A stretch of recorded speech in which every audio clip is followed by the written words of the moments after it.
ప్రపంచమంతటా ఉన్న కథోలిక సంఘాలలో క్రీస్తుని సాక్షాత్కార పండుగ, క్రీస్తుని దర్శించడానికి వచ్చినటువంటి ముగ్గురు రాజుల పండుగ, క్రీస్తును చూసి వారి జ్ఞానాన్ని కూడా ప్రక్కన పెట్టి మమేకమైనటువంటి ముగ్గురు జ్ఞానుల పండుగ అని కొనియాడుతూ ఉంది.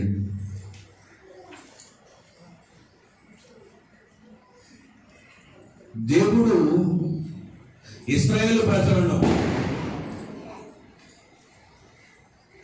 ఫరో రాజు బానిస సంఖ్యల నుంచి విడిపించి వారిని కానాను ప్రాంతానికి 40 వత్సరాలు అనగా సంవత్సరాలు నడిపిస్తున్నప్పుడు విసిగి వేసారిపోయి, ఎందుకురా ఈ జీవితం, బానిస బ్రతుకులో ఉన్నప్పుడే మా జీవితాలు చాలా సంతోషముగాను, నోటికి రుచికరమైనటువంటి మాంసము, తర్వాత మా యొక్క ఆత్మకు నచ్చినటువంటి మందు విందు పొందు దొరికేది అని వాళ్ళు బాధపడుతూ తప్పిపోతూ వారు మనస్తాపపడుతూ నడుస్తున్నటువంటి రోజుల్లో మోషే వారిని విడిచిపెట్టకుండా నడిపించేవాడు నాయకుడు అంట.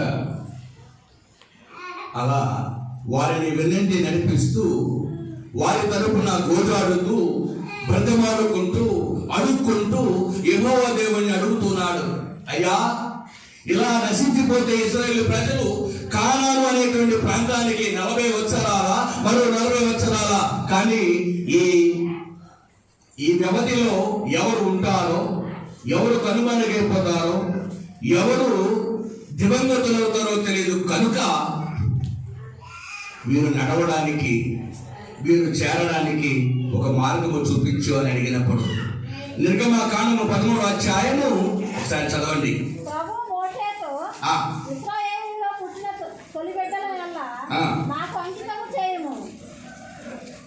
తర్వాత అది 18వ వచనం చదవండి. 13, 18, 19, 20 వచనంలో దేవుడు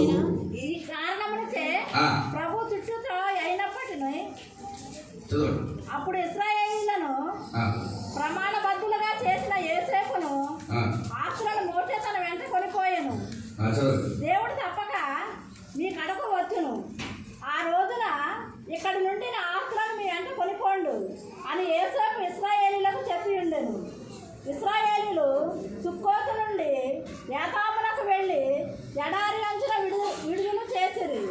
ఎడారి నందున విడుదల చేస్తూ ఉన్నటువంటి ఇశ్రాయేలు ప్రజలతో చదవండి. పగలు త్రోవ చూపు మేఘ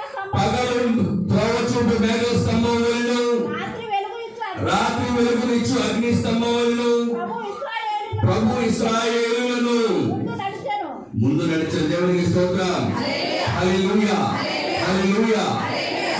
దేవుడు తన సొంత ప్రజలను తనలో మమేకం చేసుకున్నటువంటి జ్ఞానస్థానం అనేటువంటి అంతస్తు ద్వారా క్రీస్తు ప్రజలుగా మారినటువంటి మనలను ఆనాడు ఈనాడు ఏనాడు కూడా విడిచిపెట్టాడు. దేవునికి స్తోత్రం. హల్లెలూయా. ఇది ప్రారంభ వాక్యాలుగా మనం అర్థం చేసుకుంటే ఇశ్రాయేలు ప్రజలు విసిగి వేసారిపోయారు. వారి శ్రమలలో, బాధల్లో, ఇరుకులు, ఇబ్బందుల్లో వారు ఈ గమ్యం చేరలేరు ప్రభా, కానానటువంటి ప్రాంతానికి చేరలేరు తండ్రి అని ఈయన గోజాడినటువంటి బ్రతిమాలినటువంటి అడిగిన తీరును బట్టి యెహోవా దేవుడు పగలు మేఘస్తంభములను రాత్రి అగ్నిస్తంభములను ఆ రోజున దేవుడు సాక్షాత్కారాన్ని అనగా ఆయనకు ఆయనే దర్శనమిచ్చుకున్నాడు. దేవునికి స్తోత్రం. హల్లెలూయా. అయితే దేవుడు మన ముందు నడిచి వెళుతుంటే మోషేనే తట్టుకోలేకపోయాడు. ఇశ్రాయేలు ప్రజలు తట్టుకోగలరా? కానీ ఈనాడు నూతన ఇశ్రాయేలుగా పిలువబడుతున్నటువంటి మనము ఆ తట్టుకునే శక్తి ఎక్కడ దాగి ఉంది? ఈ రోజున తూర్పు దేశపు రాజులు, జ్ఞానులు దేవుణ్ణి చూడడానికి ఆ యొక్క ప్రతి గుడ్డలో చుట్టబడినటువంటి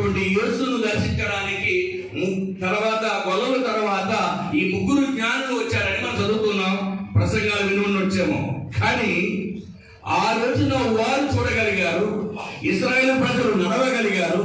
నూతన ఇశ్రాయేలు అనేటువంటి ప్రజలు మనము ఈ యొక్క క్రీస్తు సాక్షాత్కారము అనగా ఆయనకు ఆయనే దర్శనం ఇచ్చుకుంటున్నటువంటి ఆ యొక్క సంఘటన ఎక్కడ జరుగుతుంది చెప్పగలరా? పునీత అంతోని వారు పాదువాపురి నగరంలో సువార్తను ప్రకటించడానికి వచ్చినప్పుడు ఆ ఊరి జనమంతా కూడా యేసు ప్రభుని ఏ విధంగా అయితే సువిశేష ఉపమానంలో మనం విన్నామో, నెట్టివేయబడ్డాడు అని మనం విన్నామో, అదే విధముగా ఈ పాదువాపురి అంతోని వారు పాదువాపురి అనేటువంటి ఆ యొక్క ప్రాంతంలో ఇటలీ దేశంలో ఒక కుగ్రామములో ఆయన దేవుని సేవ చేయడానికి వచ్చినప్పుడు 13వ శతాబ్దంలో ఆయనని ఆ ఊరిలో ఉన్నటువంటి మోతువారి రైతు అంటే కొంచెం పేరు రాగానే కొంచెం డబ్బులు రాగానే హీరో అయిపోతారు కదా చాలా మంది, అలాంటి వాడు అనుకుందాం. కొంచెం ఈ వ్యక్తి జకరయ్య అనేటువంటి వ్యక్తి అన్నాడట, నీవు నా గ్రామములో నా యొక్క ఊరిలో నా ప్రజలకు దేవుని యొక్క సువార్తను అందించడానికి నేను సజీవుగా ఒప్పుకోదన్నాడు. అయినా నువ్వేమిటి వీధి వీధికి తిరుగుతున్నావు, ఇంటింటిని దర్శిస్తూ ఉన్నావు, ప్రతి ఒక్కరిని నీవు పేరు పేరున పిలుస్తూ ఉన్నావు దేవాలయానికి రమ్మని. తర్వాత నేను విన్నాను, దివ్య మనస్సాన్ని తీసుకుని వీధుల్లో తిరుగుతున్నావు. హౌ డేర్ యు గాయ్, నీకెంత ధైర్యం అని మనం అంటాం కదా, అని ఇంగ్లీష్ లో హౌ డేర్ యు అని అంటాం. అంతే, తేడా ఏం లేదు. వీళ్ళకి అర్థం అవ్వాలని ఇంగ్లీష్ మాట్లాడారు అంతే. మీరేమనుకోద్దు, పెద్ద ఏదో నేను చదువుకున్నామని కాదు, నాకు స్టైల్ లేదు. ఓకేనా? అప్పుడప్పుడు కొంచెం జోకులు వేస్తూ ఉంటాను, నవ్వుకుంటారు అంతే తప్ప ఏం కాదు. ఓకేనా? సరే, ఆ పునీతుడి దగ్గరకు వచ్చి జకరయ్య, నువ్వు దివ్య మనసు పట్టుకుని తిరుగుతున్నావు, ఈ దివ్య మనసుని అందరికీ ఆశీర్వదిస్తున్నావు, ఇదిలాగా అని అన్నప్పుడు, నేను ఏ పరలోకములకు అధికారి అయినటువంటి భూమిని ఆకాశములను నక్షత్రములను భూమి మీద ప్రాగేటువంటి జీవులను సముద్రంలో ఈదుతున్నటువంటి జలచరాశులను తర్వాత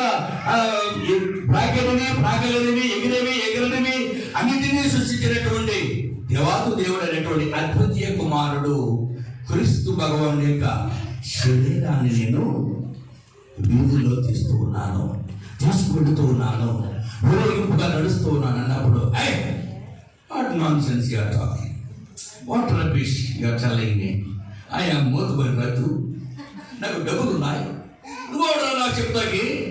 ఎందుకంటే ఈ రోజు 10 రూపాయలు దొరికి ఇష్టాలు వచ్చేసింది అందరికి. డబ్బులు ఎవరికి కావాలంటే డబ్బులు నీకు కూడా అడతాయేమో, 10 మందికి కూడా పెట్టు,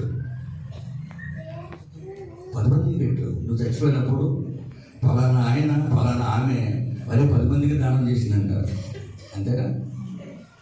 సంపాదించుకుని నువ్వు నిజమే చేసుకుంటారు నాకు. అలాగే ఈ జకరయ్య పునీత అంతోని వారిని తోలనాడి, నువ్వు మా వీధుల్లో ఈ సత్ప్రసాద దేవుడు లేడు, యేసు ప్రభు భూలోకానికి ఆకాశానికి భూమికి ఎలా చచ్చిపోయాడని నువ్వు చెప్తున్నావు, కానీ నేను నమ్మను అన్నాడు.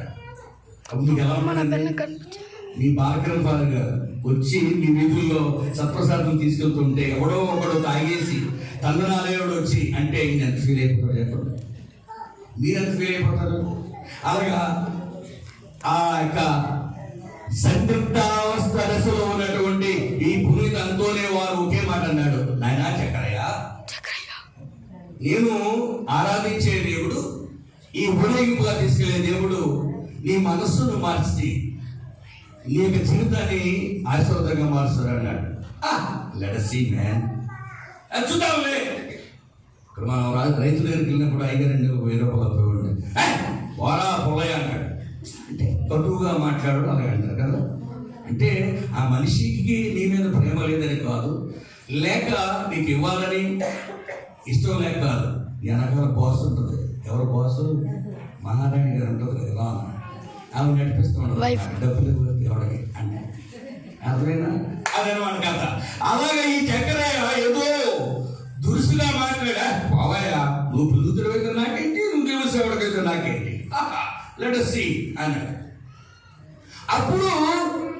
ఈ పునీతంతోనే వారు ఆ వ్యక్తి కోసం ప్రార్థన చేస్తూనే ఉన్నాడు. ఆయన ప్రార్థన చేస్తూ ఆ పురవీధుల గుండా తిరుగుతూనే ఉన్నాడు. వారమైంది, 2 వారాలని, 3 వారాలని, 3 నెలలని, 9 నెలలని, 10 నెలలని, అలా కొన్ని సంవత్సరాలు గడుస్తూ ఉన్నాయి. విచారణ గురువు అనే ఆయన ఒక అభిషేకం పొందిన కాల పరిమితులు ఇప్పుడు వచ్చాయండి. అప్పుడు కాల పరిమితులు లేవు. ఇప్పుడు అమెరికాలో కూడా కాల పరిమితులు లేవండి. నువ్వు డబ్బులు బాగా సంపాదించి బిషప్ గారికి ఇస్తున్నావు అనుకోండి, అమెరికాలో 20 సంవత్సరాలు కాదు, 20 సంవత్సరాలు అదే విచారణ నువ్వు చేస్తావు. అంటే విచారణ గురువు సంఘాన్ని అభివృద్ధి పరుస్తూ నలుగురిని మంచి త్రోవలో నడిపిస్తూ ఉంటే ఆ విచారణ గురువు 2 సంవత్సరాలైనా ఉండొచ్చు. అమెరికా ఎక్కడ కాదండి బాబోయ్, మీరు ఎక్కడ అనుకుంటారేమో అనుకోవద్దు. నేను ఎక్కడ బతుకుతున్నాను, ఏదో నా గూడు నేను ఉంచుకుంటూ నా బాధనే పడుతూ ఉన్నానండి. ఇంకా ఎందుకంటే చిన్నప్పటి నుంచి మీ అందరికీ తెలిసిన ఇక్కడే పెరిగాను కదా. ఈ ఊళ్ళో తిరిగాను లేదా నిక్కర్లు వేసుకుని మర్చిపోద్దు నువ్వు, నేను మర్చిపోవాలి. మా అమ్మ ఇటు వచ్చినప్పుడు తీసుకొచ్చేది, నాకు బాగా గుర్తుంది. ఇలా వచ్చేసి అడ్డంగా వచ్చేసాడు. సరే అయింది, సైడ్ ట్రాక్ చెప్పకూడదు. ఇప్పుడు తర్వాత మీరు మాట్లాడే టైం ఉంటే మాట్లాడండి, లేదంటే అమెరికా వచ్చేయండి అలా మాట్లాడతాను, సరేనా? అప్పుడు ఈ కాల వ్యవధిలో, ఈ కాల గమనములో దేవుడు ఈ జకరియతో మాట్లాడుతూ ఉన్నాడు. నువ్వు చేసిన తప్పేమో. హృదయ పరివర్తన కలిగిన వాడే ఎలా మాట్లాడతాడండి? హృదయ పరివర్తన పొందాలి అనుకున్న వాడే ఒక్కసారి నెమరు వేసుకుని, ఏ విధంగా అయితే జీవరాశులైనటువంటి ఆవులు, గేదెలు, ఎద్దులు ఒకసారి పడుకుని తినిన తర్వాత నెమరు వేసుకుంటాయి కదా, అదే విధంగా మనం భోజనం చేసిన తర్వాత కోపంగా ఉండకూడదండి, రోషంతో పడుకోకూడదని. కుటుంబ జాగ్రత్త. ఆవులకి ఏమైనా తెలుసా, గేదెలకి ఏమైనా తెలుసా, మేకలకి ఏమైనా తెలుసా, జీవరాశులకి ఏమైనా తెలుసా? చక్కగా పౌడేస్తాయి, ప్రశాంతంగా పడుకుంటాయండి. హృదయ పరివర్తన లేనివాడు ఏం చేస్తాడు? కోపతాపాలతో, మల మత్సర్యాలతో, అసూయ దోషాలతో ఏం చేస్తాడండి? అరే పలానోడు ఇలా అన్నాడు రా, ఇది 10 మంది ఫోన్ చేస్తాడు, 10 మందికి ఫోన్ చేస్తాడు. తెల్లారపాటికి ఇది గ్రూపు కదా. వాస్తవం కదండి. మీరు నమ్మొద్దు. మీరు ఎవరైనా నాకు మాట్లాడుతూ రాదు, నాకు చెప్పడం కూడా రాదు. అర్థమైనా? ఈ విధముగా పరివర్తన కలిగిన వాడు దేవుడి గురించి ఆలోచిస్తాడు, తను చేసినటువంటి తప్పు గురించి ఆలోచిస్తాడు.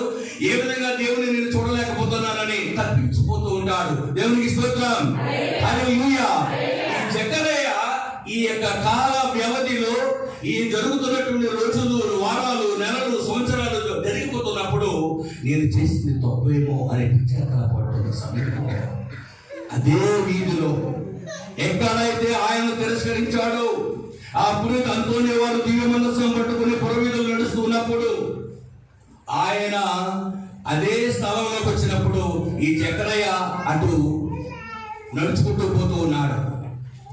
గాడి మీద నడుచుకుంటూ పోతున్నాడు ఏంటంటే, గాడిద వెంటనే ఆయన పడగొట్టేసిందంట. జకరియా విదిలించింది. గాడితో అన్నాడు అంటారు తెలుసా? మర్చిపోతుంది భాష, ఇది మాతృభాష.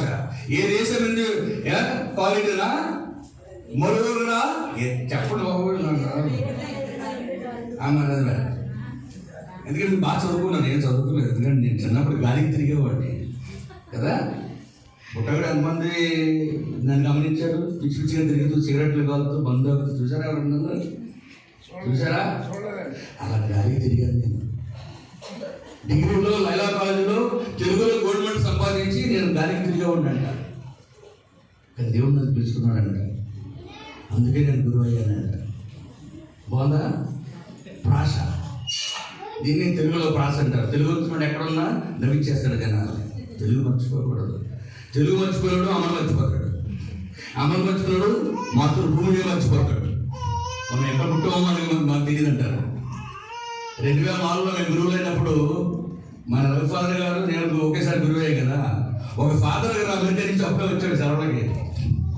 అయినప్పుడు ఆయన అడిగావు, నేను వెళ్ళి సీరియస్గా నేనే వెళ్ళి అడిగా, అన్న నాకు ప్రసంగం చెప్పరా, నేను గురువు అయ్యాను సంతోషంగా అంటే తెలుగు అన్నాడు. ఆయన ఉన్నది 5 సంవత్సరాలు, 12 సంవత్సరాలు. దేవునికి స్తోత్రం, హల్లెలూయా. ఆయన ఉన్నది 5 సంవత్సరాలు, నేను 12 సంవత్సరాలు కాబట్టి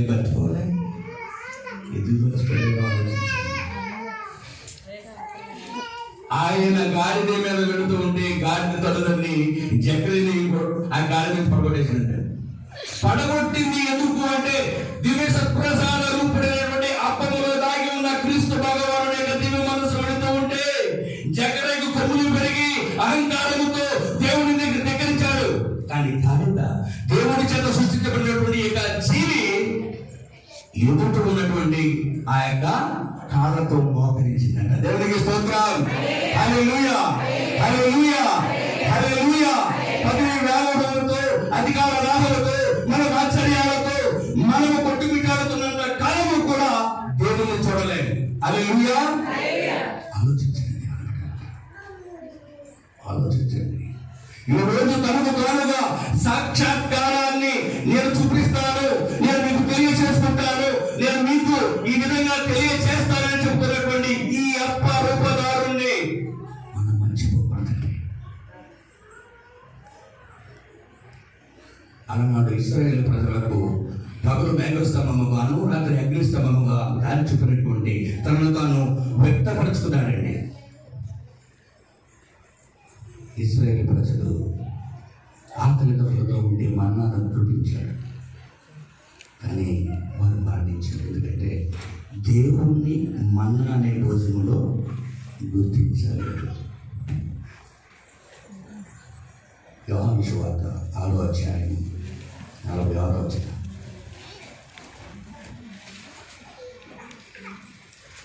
అయితే ఎవడైనాను తండ్రిని చూసేయాలని భావన కాదు. 52 చదువు. అంతటా యూదులు ఒకరితో ఒకరు 6:52 యోహాను 6:52 అన్నాడు. పరలోకము నుండి దిగి వచ్చిన జీవము గల ఆహారమును నేనే. ఈ ఆహారమును ఎవరైనా భుజించిన యెడల వాడు నిరంతరము జీవించును. ఈ లోకము జీవించుటకు నేను ఇచ్చు ఆహారము నా శరీరమే అని మీతో నిశ్చయముగా చెప్పుచున్నాను. అంతటా యూదులు ఒకరితో ఒకరు మనం భుజించుటకు ఈయన తన శరీరమును ఇట్లు ఇవ్వగలడు అని వాదించుకొనసాగిరి. యేసు వారికి మీరు మనిషి కుమారుణ్ణి శరీరమును భుజించి ఆయన రక్తమును పానము చేయువాడు త్రాగితేనే తప్ప మీలో జీవం ఉండదని మీతో నిశ్చయముగా చెప్పుచున్నాను. నా శరీరమును భుజించి నా రక్తమును పానము చేయువాడు నిత్య జీవము పొందును. నేను అతనిని అంతిమ దినమున లేపుదును. ఏలైనా నా శరీరము నిజమైన ఆహారము నా రక్తము నిజమైన పానము. చదవండి, ఇంకా ఉంది. నా శరీరమును భుజించి నా రక్తమును పానము చేయవాడు నా యొద్దను నేను వాని యందును ఉందును. జీవము గల తండ్రి నన్ను పంపెను. నేను తండ్రి మూలమున జీవించుచున్నాను. అట్లే నన్ను భుజించువాడు నా మూలమున జీవించును. ఇదియే పరలోకము నుండి దిగి వచ్చిన ఆహారము. మీ పితరులు మన్నాను భుజించియు. బాగా వినండి, ఇక్కడ మీ పితరులైన ఇశ్రాయేలు ప్రజలు నేను ఇచ్చినటువంటి నా తండ్రి ఇచ్చినటువంటి మన్నాను భుజించి మరణించిరి. ఏమైపోయింది? మరణించకూడదు. ఎందుకు మరణించారు?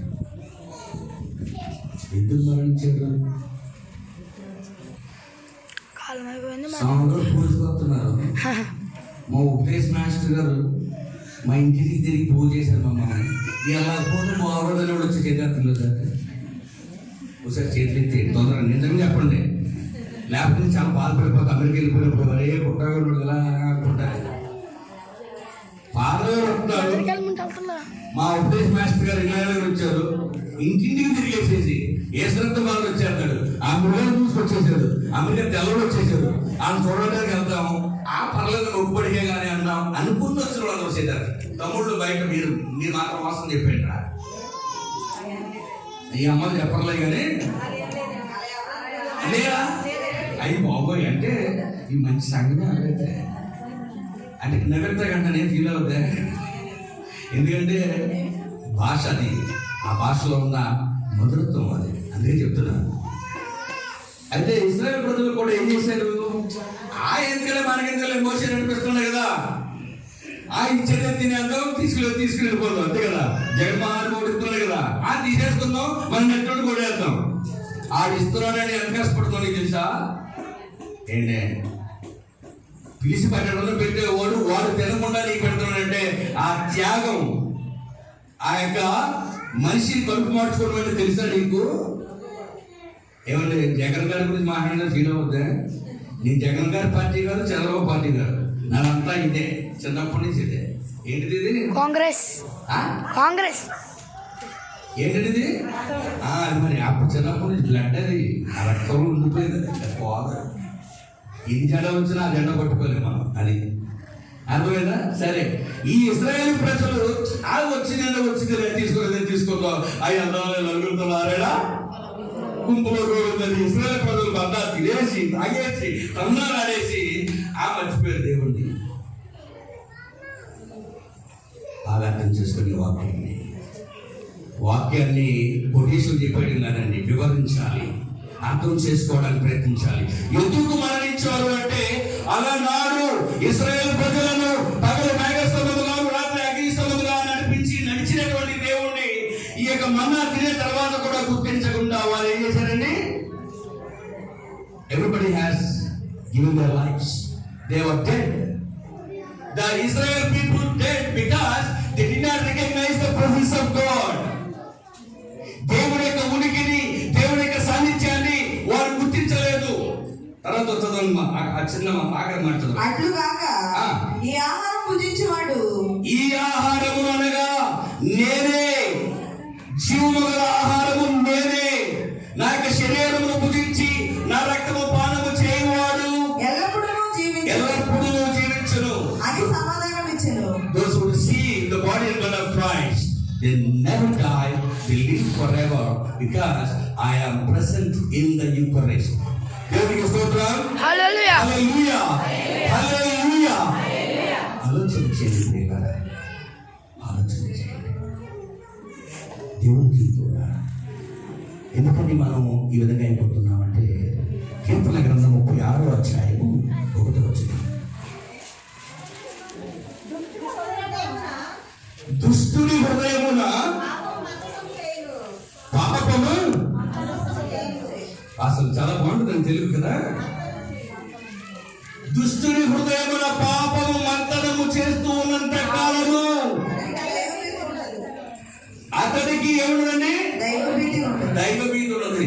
అయ్యి బాబోయ్, దైవభీతి అంట నాకేం తెలియట్లేదు. దైవభీతి అంటే ఏంటండి? దేవుడు ఉన్నాడు అని పాపము చేయకుండా వెనకడుగు వేస్తాడు చూడు, వాడు దైవభీతితో బతికినట్టు. మనం అనుకుంటాం కదండి, పిల్లి పాలు తాగేస్తాడు అలాగా. పర్లేదులే, ఫాస్ట్ గారు చూడట్లేదులే, పర్లేదులే, ఫాదర్ గారు చూడట్లేదులే, ఈరోజు ఒక పరిగెళ్ళి వచ్చేద్దాం. దయచేసి మనస్ఫూర్తిగా చెప్తున్నాను, మళ్ళా విశ్రాంతి దినమున మీరు దాన్ని నిరుత్సాహపరచుకోవద్దు, దాన్ని మీ యొక్క జీవితాల్లో అంధకారంలో నింపుకోద్దండి. పూజ అయిపోతారో తెల్లండి, పనికి వెళ్తారో లేకపోతే పండగకి వెళ్తారో, పప్పానికి వెళ్తారో, లేకపోతే పుష్పాది కార్యక్రమానికి వెళ్తారో, ఎక్కడికి వెళ్తారో మీ ఇష్టం. పూజ యశగ్రంథం 58వ అధ్యాయంలో ఉంటుంది. విశ్రాంతి దినం ఈ చేయకూడదు, ఈ చేయకూడదు అని ఉంటుంది. ఎందుకంటే టైంలో ఎందుకంటే బాలకరణ సార్ చెప్పారు, నువ్వు తొందరగా చేస్తే మున్నపల్లి పూజ ఉంది అన్నాడు ఆయన. మనం గౌరవించాలి కదా, ఎందుకంటే స్వస్థ ప్రాంతాలు కాదండి పూజ, ఓకేనా? అందువల్ల ఈ మన్నాను భుజించిన వాడు మరణించాడు, నేనిచ్చే ఆహారం భుజించేవాడు జీవిస్తూనే ఉంటాడు. జీవించుకుంటూ ఉంటాడు అంటే ఎవడైతే పాపము చేస్తూ దైవభీతి లేకుండా ఉంటాడో దేవుడు లేడు అని తిరుగుతున్నాడు. దేవునికి స్తోత్రం. హల్లెలూయా, హల్లెలూయా, హల్లెలూయా. తరగతి వారి విడలారా, అమెరికాలో ఉన్నటువంటి బిషప్ అందరూ కూడా Catholic bishops of United States of America, USCCB అంటారండి. వాళ్ళు కోవిడ్ తర్వాత చర్చలన్నీ మొదలుపడిపోయాయి. మాకు జీవితాలంతా కూడా చాలా కష్టంగా ఉండేది. 2020లో 2021లో మేము ఇంటింటికి వెళ్ళి వాళ్ళని గుడికి రమ్మని అడిగాము. తెలుసా, నేను విచారణ గురువు ఇంటింటికి వెళ్ళి please come back to the church అంటే, no Covid, we don't like to come back, we don't want to die,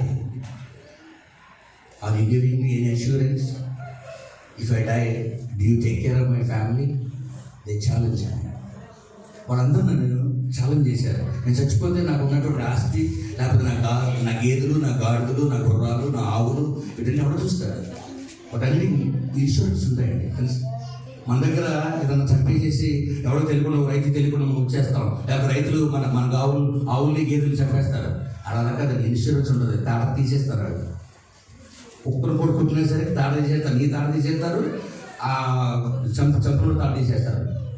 She's here. My mother has 6 dogs and she has 5 donkeys and she has 5 horses. 6? Okay, 6. 6 గుర్రాలు ఉన్నాయి మా అమ్మగారికి.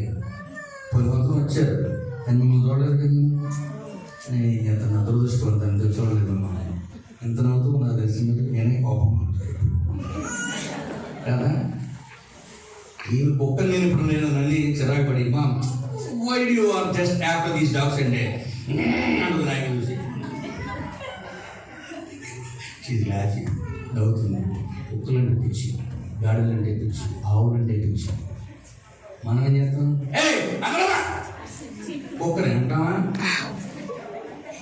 అది కూడా ఒక జీవి అంటారు.